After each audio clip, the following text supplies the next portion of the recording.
And the chairman is right on the button. He said he arrived early. It was 12:59 when he came in the door. But Mr. Chairman, we thank you for being with us once again. You should all know, for those of you who have been here in the past, that this is not the first time that Chairman Greenspan has graced us with his presence at these seminars.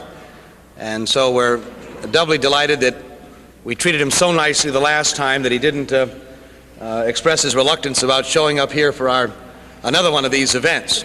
But as many of you know, of course, Chairman Greenspan is the chairman of the Board of Governors of the Federal Reserve.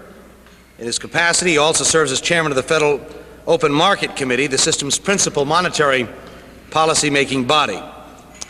Dr. Greenspan has served a number of presidents, President Ford, President Reagan, of course now the Bush administration, or had served the President Bush and his administration. And before that, he served on a number of very important boards in this country: General Foods, J.P. Morgan, Mobil Corporation, to name three. Prior to his 1987 appointment as chairman of the Federal Reserve Board, Dr. Greenspan was chairman and president of the Townsend Greenspan and Company, an economic consulting firm in New York City. Obviously, with the news in recent months of lowering the discount rate, the other economic indicators going up, and as the chairman knows, I can tell you because of his testimony before the Senate Banking Committee, being sensitive to the economics of the New England area, and particularly in Connecticut, we thought it would be particularly appropriate, Dr. Greenspan, Mr. Chairman, to invite you to this seminar to share your thoughts generally on the state of the economy and to respond to some questions. So would you give a very warm Connecticut welcome to the Chairman of the Federal Reserve, Dr. Alan Greenspan.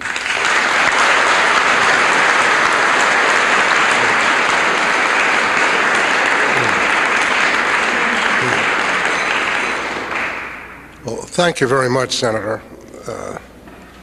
This isn't my usual voice. It's the consequence, I guess, of exposing myself to too many germs at one particular point. But it does have an advantage, because usually when I'm in my regular voice, in order to fuzz over certain critical areas which I tend not to like to talk about, I say to my friends I have to mumble with great incoherence. But fortunately, with my current state, I could probably say a few things and somebody will say he said something, but I really didn't, hopefully. In any event, what I would like to do this afternoon is, recognizing that the rest of your program for both today and tomorrow covers a good deal of the New England economy, I'd like to focus very specifically on the American economy in general and try to give you, if I can, some judgment how international events, specifically in the Central European and former Soviet bloc countries, will impact here as well. I think the first thing we have to try to understand in any judgment about where we're going is where we are at the moment. And fortunately, we've got a good deal of data which brings us up to date pretty much on a day-by-day, week-by-week basis. And I think there are certain general things we can say about where the American economy overall stands, and obviously New England in general and Connecticut in particular are not following exactly the patterns that one sees throughout the rest of the country. In any event, it's fairly clear that we started with a fairly pronounced acceleration in a recession in the fourth quarter, and even though the published official data suggest that the degree of intensity of the recession in the first quarter was about the order of magnitude of the fourth, from what evidence one has when you begin to refine the data, it's clear that the intensity was greater in the fourth quarter than it was in the first, and surely in the second. For those of you who care about the technical aspects of this thing, the way we measure our gross national product matters. And we are in the process of undergoing, at some point, I don't know when it's exactly scheduled, a revision in the base of analysis for the GNP. And while the current analysis of our gross national product, which we evaluate in 1982 prices, shows a pretty much similar degree of intensity of recession in the first quarter as in the fourth quarter. When the newer data come out with more recent prices, very specifically those of 1987, it's going to show what a lot of other data does suggest, namely that while the recession has continued on and indeed is probably still exhibiting elements of weakness currently, the first quarter was very clearly less intense than in the fourth. And as we move into the April-May period, one can very easily see the rate of decline slowing very dramatically. And we're getting to the point where numbers of figures are beginning to look more mixed, both plus and minus, than they did several months ago when they were uniformly, as far as the country as a whole was concerned, negative. At the moment, we still seem to be in the throes of recessionary forces best characterized by something of a surprise, namely that we are getting a degree of inventory liquidation in this particular period, which is greater than we would have expected, considering all of the conventional wisdom, most of it accurate, that inventories during the expansion period had been very considerably constrained. That is, with computer technology and real-time knowledge of where stocks were located, the ability to control inventories has improved very dramatically. The consequence of that was to presume that when the economy weakened, rather than get what has historically been a key characteristic of every recession we have seen, namely a liquidation of inventories, we would have in fact found that the degree of liquidation was really quite modest, and hence the degree of the recession and its intensity would be dependent very heavily on so-called final demand elements, consumption very specifically. As it's turning out, there is more liquidation than I think most any of us had expected. We are seeing, when you look at the details of various industrial markets, or in the most global sense, in the gross national product as a whole, a fairly pronounced rate of liquidation of inventories pretty much across the board. And what this means is that the level of consumption is running up here, and the level of production, obviously, is a good deal beneath it. At some point, these two lines, so to speak, have to come together.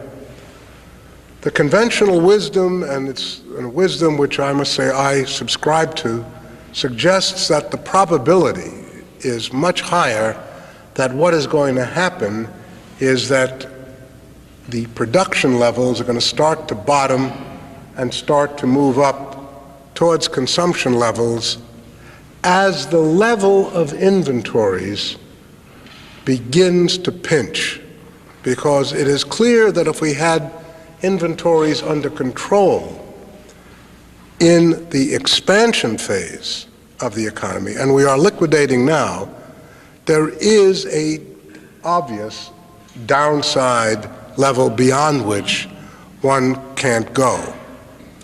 And so the real important evaluation that we have to engage in is to try to determine what occurs in this process of adjustment. Are we going to see secondary elements of consumption weakness come down, which will close the gap between consumption and production, meaning end inventory liquidation, but do it not because production has come up, because consumption has come down, or are we going to see it going in the other direction, which is at the moment, I must say, the majority, but by no means all of the forecasters of the economy. If you look at the details again in a different context of what's been going on in this recession, especially in the context of looking at it in terms of the newer data, which looks at the degree of intensity of the recession as softening as we move into the months of the second quarter and into the summer, the data suggests something really quite interesting. If you segregate those elements in economic activity which relate solely to motor vehicles, which includes not only the sale of motor vehicles, but also all elements involved in their production, and you subtract them out of the GMP, meaning take so-called gross motor vehicle product out of the GNP, virtually all of the recession is accounted for.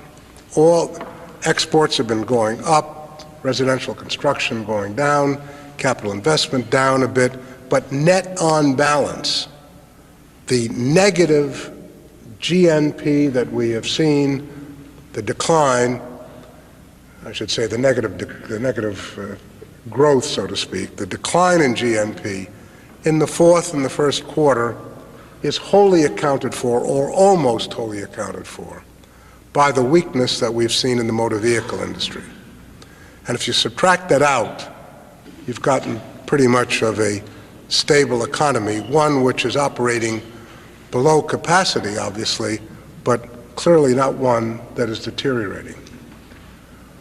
The crucial elements that most analysts are beginning to focus on in determining where the economy goes from here is essentially a play of two factors. One, recognizing that the housing industry is rising and it is likely that motor vehicles will come back a bit. The crucial question, essentially, is whether or not the capital goods markets, which have held up reasonably well in the context of a severe recession, or of a recession, it's really not severe, but of a recession, it's whether the capital goods markets can hold up as they have basically through the next 3 to 6 months. Because if that occurs, and it's difficult to get the evidence of this type of evaluation, then it's a reasonably good shot, I think, that the economy will move in the direction of consumption, meaning that as inventory liquidation of necessity slows down, production comes up. But if the recession is prolonged, it's very likely to be as a consequence of secondary reactions in the capital goods markets. Now, while, as I said earlier, my expectations are that there's a higher probability in the outlook for this thing basically bottoming and coming up, it is still a forecast. And unless and until you actually see the process in train, you don't have it really moving in the way which is clearly confirming the type of strength that one must see. The crucial element here, considering that what we are looking at the moment is a very substantial inventory liquidation, basically in heavy materials, the first sign that this thing is actually turning will show up in the order books of the major materials producers. Because if inventory liquidation is going to slow dramatically, and if shipments of major durable goods materials start to move up, which would be a necessary condition for a turn, that has to show in an upturn in orders. As of the moment, we do not yet see that. Indeed, I was down at the Business Council a week ago Saturday, and what was fairly clear in talking to a lot of the members is that while they saw that orders generally had stopped going down in most instances, and I think that's probably not a bad judgment, there was very little evidence of the markets turning. And this is the reason why you'll read in the papers that there are big differences amongst people evaluating the economy.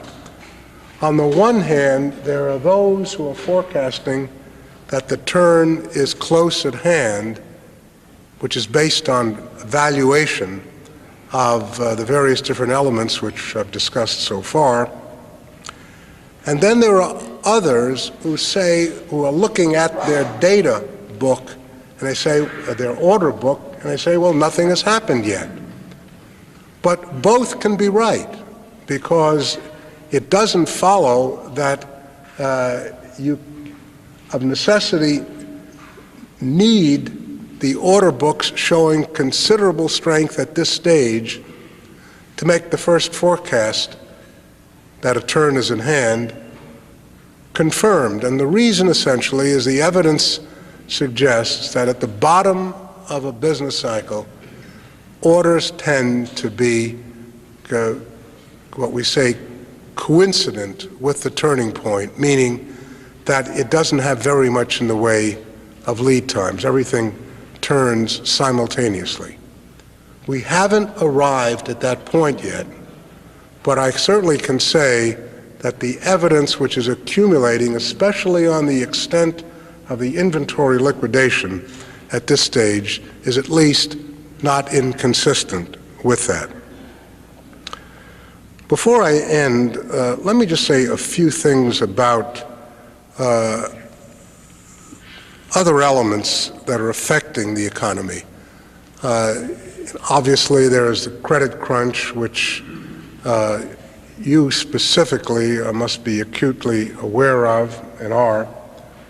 And here I would say that, as I've said in recent testimony, the crunch is still with us. I mean, it's very clear that we have not yet turned the corner. But it is also evident that some of the pieces which precede the turning of or easing of the credit crunch are beginning to emerge. For example, if one had to find a single statistic which would signal that the credit crunch was easing, I think the most readily obvious one would be so-called non-performing loans of commercial banks.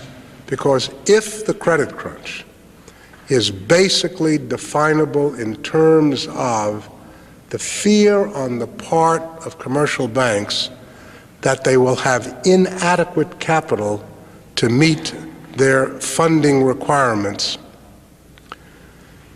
they will be very chary about extending credits which could conceivably turn sour.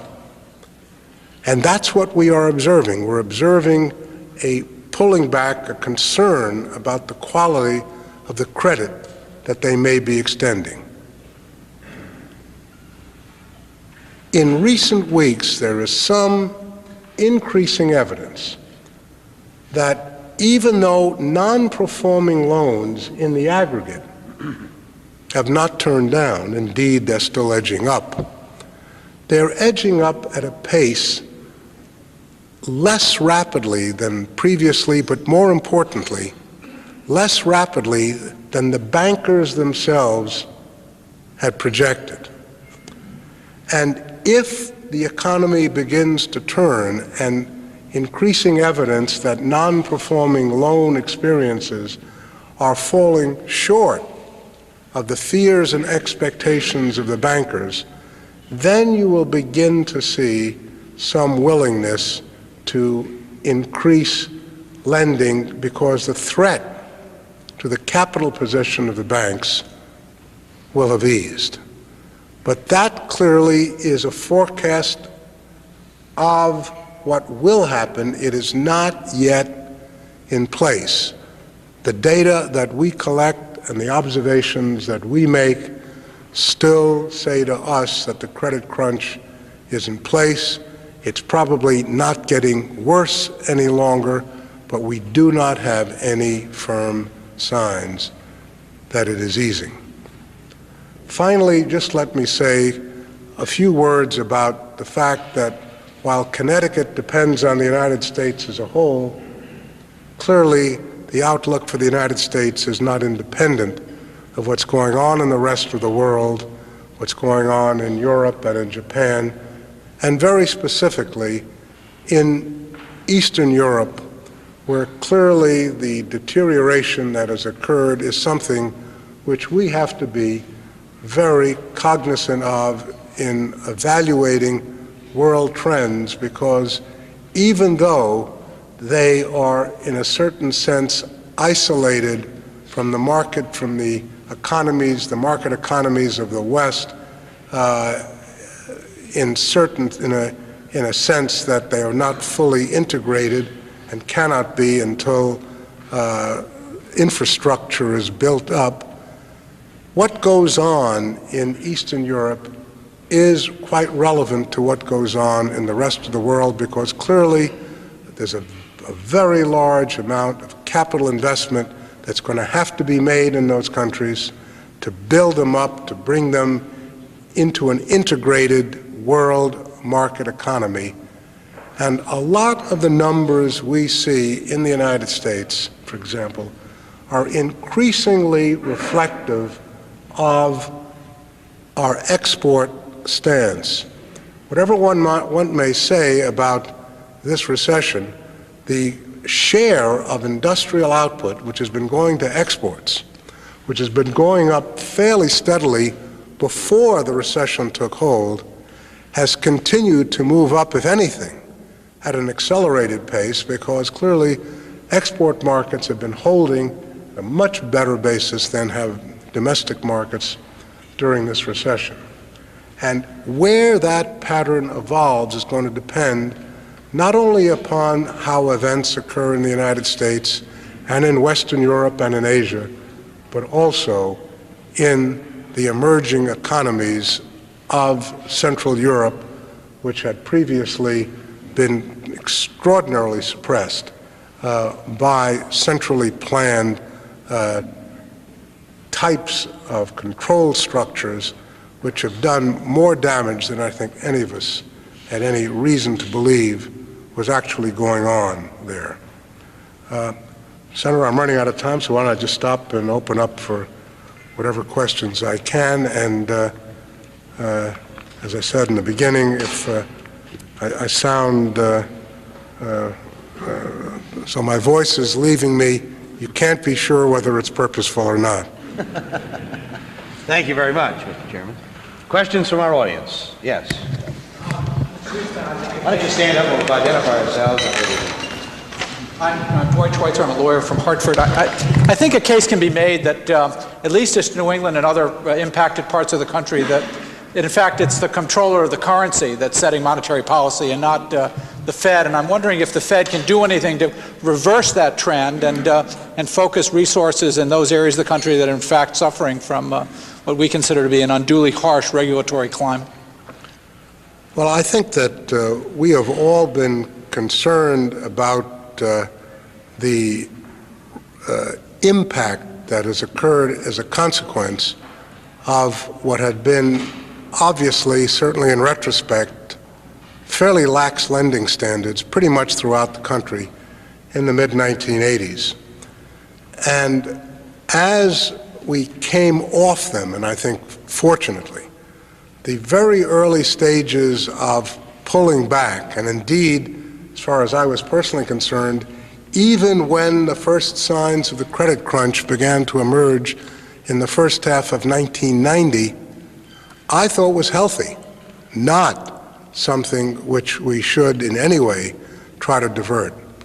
It's only with the summer of 1990 and forward that one clearly begins to see the types of pressures coming both from the banks and inevitably from we regulators, in that to the extent that we are involved with the laxity, as indeed we have necessity, or at least partly, even though we were fighting it,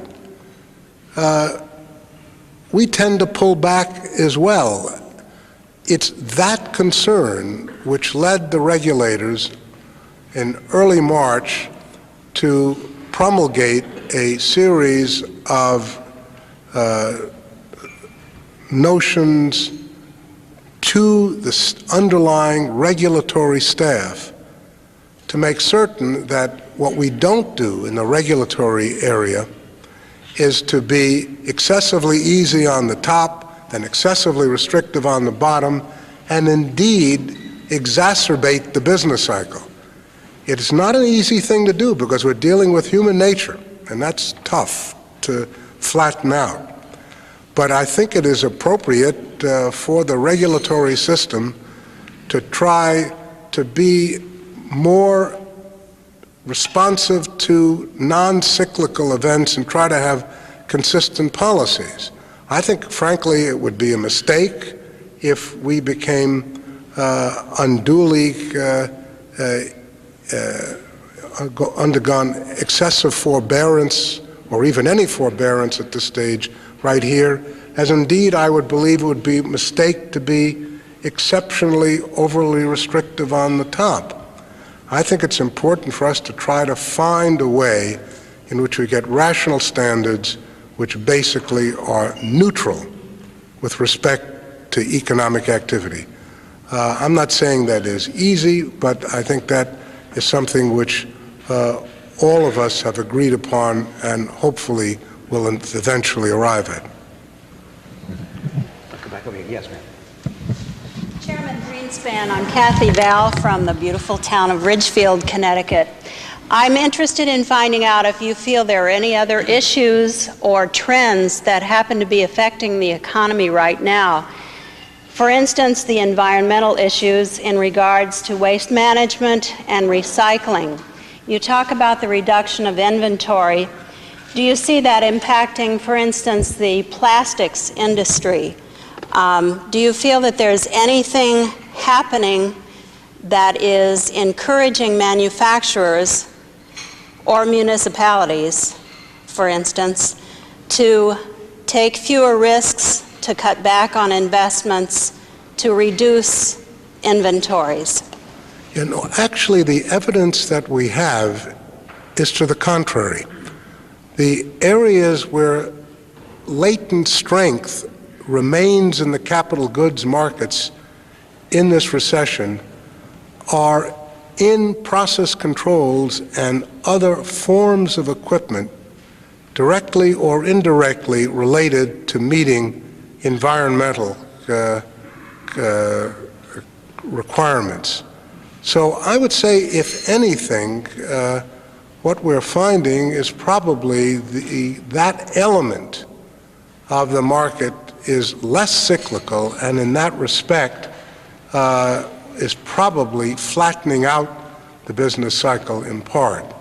I have no way of knowing in individual cases whether one company is changing its patterns of activity or not, but all I can tell you is when we look at it in the total sense, it appears not. Let me try and spread it around here. Yes. I'm Michael Bell. I'm a physicist from Westport, Connecticut. I think those of us in the natural sciences have always regarded economics as more of an art than a science. And one of the things that I think a lot of people have found a little bit disturbing is that it has taken many economists associated with the administration particularly quite a bit of time to come to the conclusion that there was a recession. We learned in, I guess, January that the recession had actually started in July. I understand there's a lag, but I think when you deal with mass psychology, you're also dealing with the perception that people have, and I think there's a level of distrust. You alluded to the fact that the predictions are hard to make, and one of the things that I would like to ask you about in regard to that, you're looking essentially at second derivatives in terms of determining trends. You had a major event in the Gulf, which presumably makes it very difficult to understand how the trends are developing. And I wonder whether you could address exactly how good you think the predictions are going to be at this stage in light of that particular problem. I did hopefully observe that you said more of an art, not an art, so that by implication, at least you grant us some scientific basis. First of all, as far as I'm concerned, the actual recessionary forces, which were very clear and unambiguous, did not occur until early October. It is certainly true that if in retrospect one looks back and asks, granted we are in a recession, when was the peak? The peak was in July. However, if the recession had not actually taken hold in early October, as indeed we've seen on innumerable occasions, the economy goes up and down, but without going into recession, then that July observation would have been completely without relevance. It would have only been the temporary peak, which would have been surpassed some few months later, and nobody would have noticed. So the presumption that somehow the recession began in July, I think is incorrect. I mean, it is statistically accurate, but the process did not begin. The weakening process did not begin, and indeed was not obvious until after we got into the early weeks of October. And I think the reason essentially is that there were very strong countervailing forces working, and while a recession forecast was a highly credible one, and indeed close to 50-50, it was not self-evident. It's wonderful in retrospect to look back and say that's the case, but I will tell you, looking at it on a day-by-day basis and having been in this business of forecasting for several decades, it's not that easy, which leads us to the current period. There are certain things we know for sure and other things we don't. We do know that inventories cannot be negative. That is an important fact if we know that at the moment we're liquidating them. It logically follows of necessity, and this is not art, this is arithmetic. The rate of liquidation has got to slow. Since the level of consumption of goods and services on the one hand and production and employment on the other are one here and one here, if inventory liquidation slows, of necessity, algebraically, these two must come together. Now, what I try to suggest before is while all of that is numerically necessary, it can be resolved in a number of ways, and as I indicated, We do not yet know what the direct answer is until we look back after the fact. At this moment, I would say that what is crucial is to watch the process and report as distinct from forecasting. My judgment, all forecasts are endeavors to try to identify the existing state of affairs, its imbalances, and the resolutions from which those imbalances of necessity must occur. And in certain instances, I think we're pretty good. In certain instances, awful.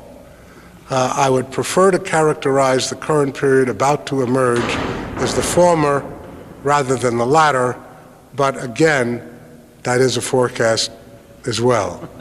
I think I better be doing it. Yes, you did. Thank you very much. We've run out of, we've got our next panel coming up in a few minutes, and we could, obviously with the chairman, I need to say this crowd would like to keep you around all afternoon if they could. Well, I'm I sure. like this sort of thing, so, I know you but I do. got it, they got me working back there. I know they do. Well, let's give a round of applause to the chairman. Alan, thank you. Very interesting. That's great. Very interesting.